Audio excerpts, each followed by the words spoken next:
Did you know you can subscribe to Fireside Chats, CLS's podcast series interviewing all sorts of interesting people at soundcloud.com/Colin's Last Stand or on podcast services, including iTunes? And did you know that Colin's Last Stand is fan-funded? If you want to support CLS, access cool perks, and show your love for independent content, please consider subscribing at patreon.com/Colin's Last Stand. Thank you for your kindness, generosity, and support. Now, onto the show.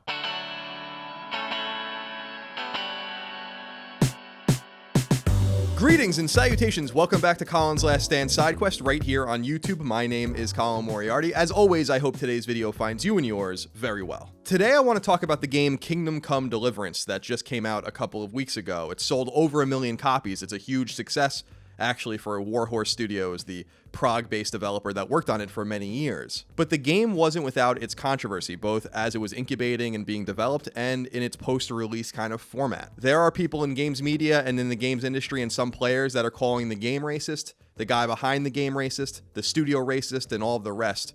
And obviously the word racism really means very little today because everything is racist and everybody is racist, but nonetheless, I wanted to dedicate today's video to this entire farce and see what you think, so I'll see you on the other side.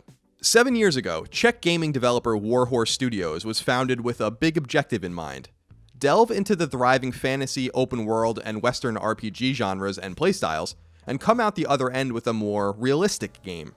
Or at least as realistic as one might expect a video game to be that would still be fun to play.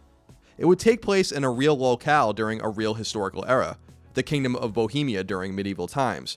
Remove the arcane powers and supernatural elements that usually engulf games of its type. Replace arcadey gameplay with something more deliberate, and focus the story on something surprisingly narrow, but also far more believable than your typical save-the-world approach. If all of that sounds pretty cool, at least on paper, it's because it is, especially when it comes to the increasingly volatile $60 retail market rife with safe and predictable releases. The game in question is called Kingdom Come Deliverance, and it finally launched earlier in February.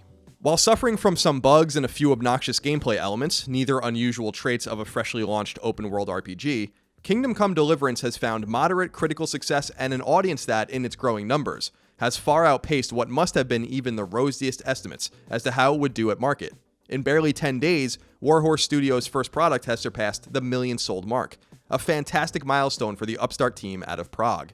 And there's a very good chance it could do millions more, as word gets around that its dedicated to realism approach actually works.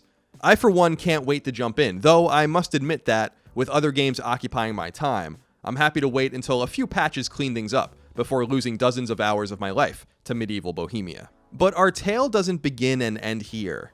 Due to the outspoken, brash nature of the man behind Kingdom Come, a controversial figure in certain corners of the gaming industry, the game has become a lightning rod, and its incredible success has, for some, become a symbol of anti-authoritarianism and a triumph over political correctness, while for others, it's symbolic of an eroding space that's unwelcoming to certain people and ideas.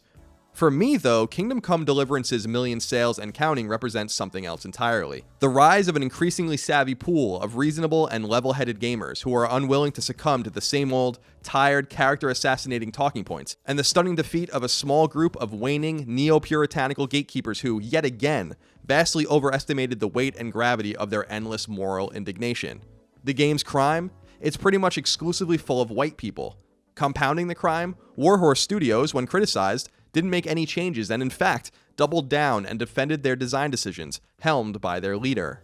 To understand the manufactured drama, you must first learn more about the aforementioned guy at the eye of the storm, a man named Daniel Vavra. Mr. Vavra is a Czech developer who joined the industry in the late 90s, toiling away for more than a decade at the now-shuttered developer that would eventually be called 2K Czech.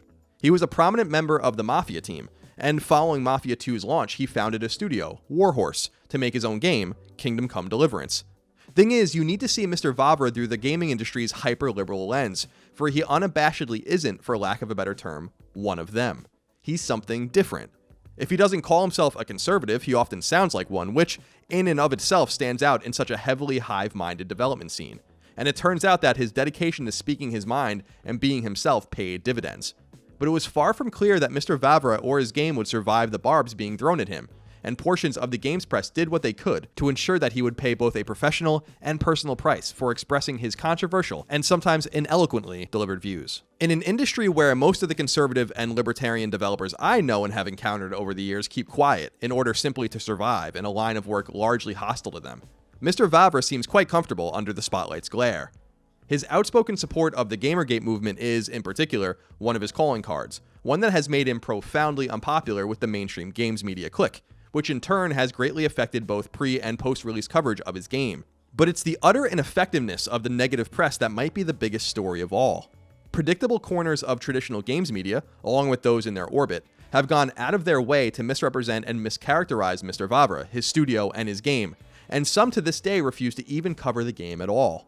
Worse yet, they remain steadfast against seeing any gray. They ignore any clarification or apology or mea culpa. As usual, they're only out for blood, as totalitarian-minded people with infinite axes to grind often are. The strict binary from which these people even see the world is frankly embarrassing to bear witness to. Their willingness and even eagerness to burn anyone at the stake who falls out of line should concern us all. Now, I'm not going to sit here and tell you I agree with everything Daniel Vavra has said, because I don't. In researching for this video, I found plenty that I'd somewhat or fully disagree with. And as someone who found Gamergate and whatever amorphous group was fighting against it both reprehensible, as someone who wanted nothing to do with any of it, as someone who was puzzled by how terribly people were treating each other and how people were brawling over mostly myths, rumors, and innuendo, I know that something else is true from firsthand experience. Anything that doesn't mimic established political and ideological orthodoxy is largely unwelcome at some games media outlets and in many parts of game development and game publishing. And that anyone who speaks differently than the enshrined monoculture is going to be reduced to the lowest common denominator, ruthlessly defamed, and predictably attacked both professionally and personally. And if you stand up to the cabal, if you dare stick by your guns, well, that can make things even worse.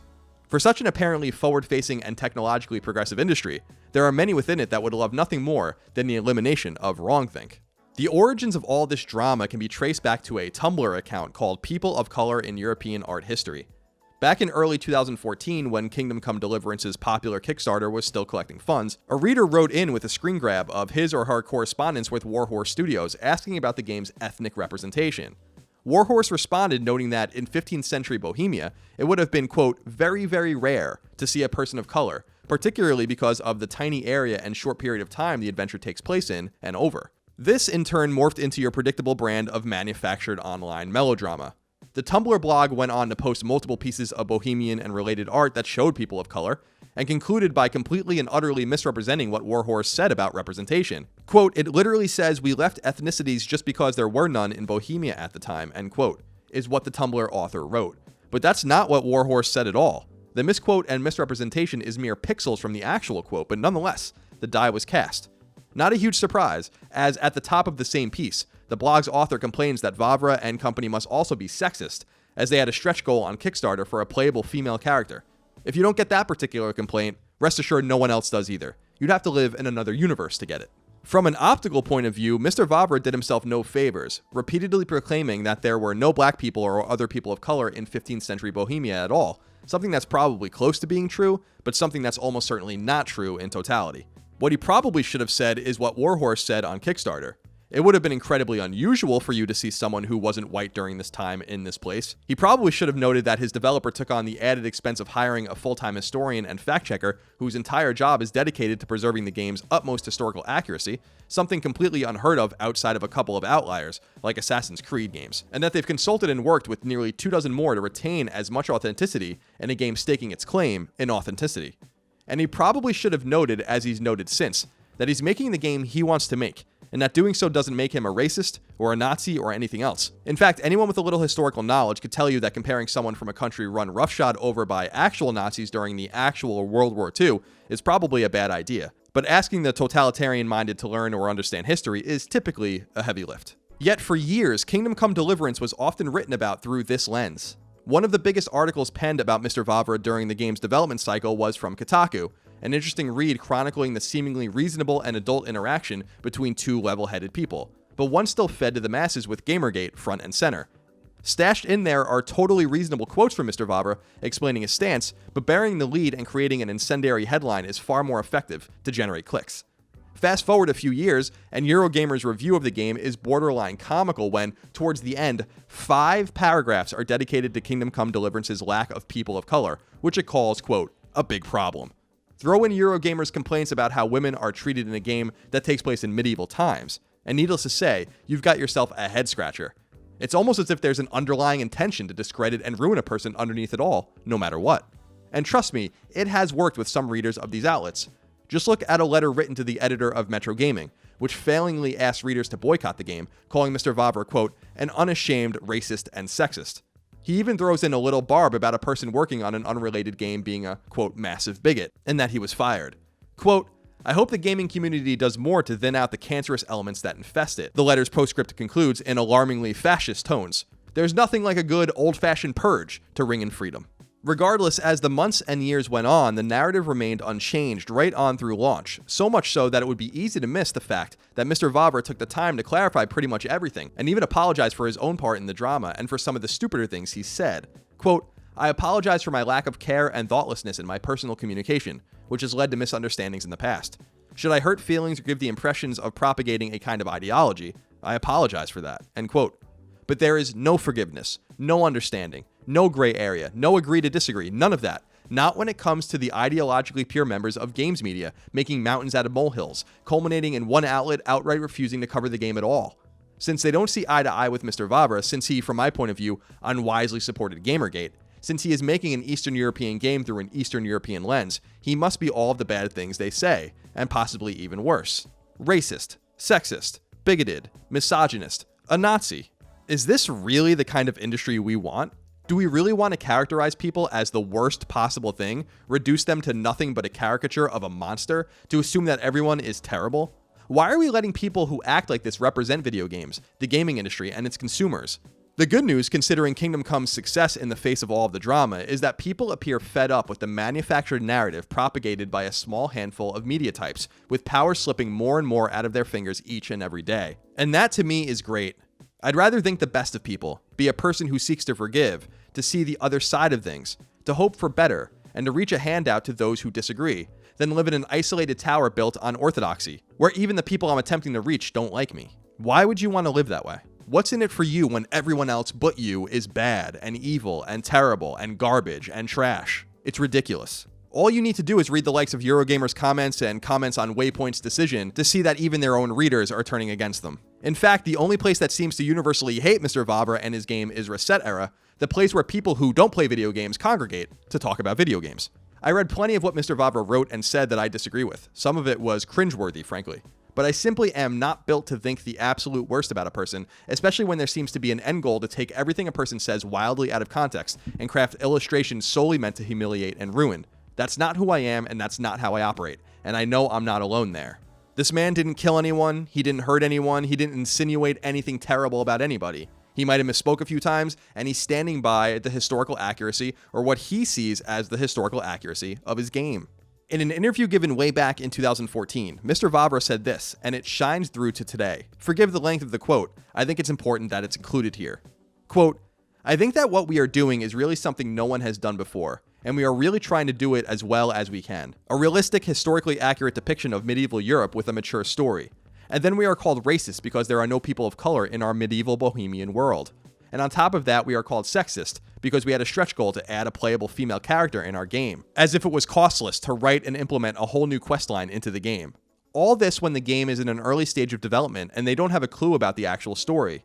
Do you think that anyone would want to be involved in such absurd discussions during a campaign on which his existence as a studio depends?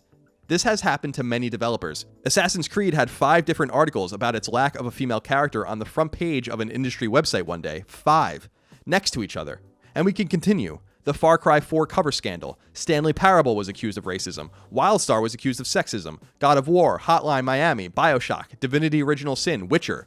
Nobody ever dares to argue or protect his art because it would mean instant accusation of misogyny, racism, homophobia, sexism, and then you realize that the people who are accusing others every day have terrible conflicts of interest and very weird ethics. The pot calling the kettle black. End quote.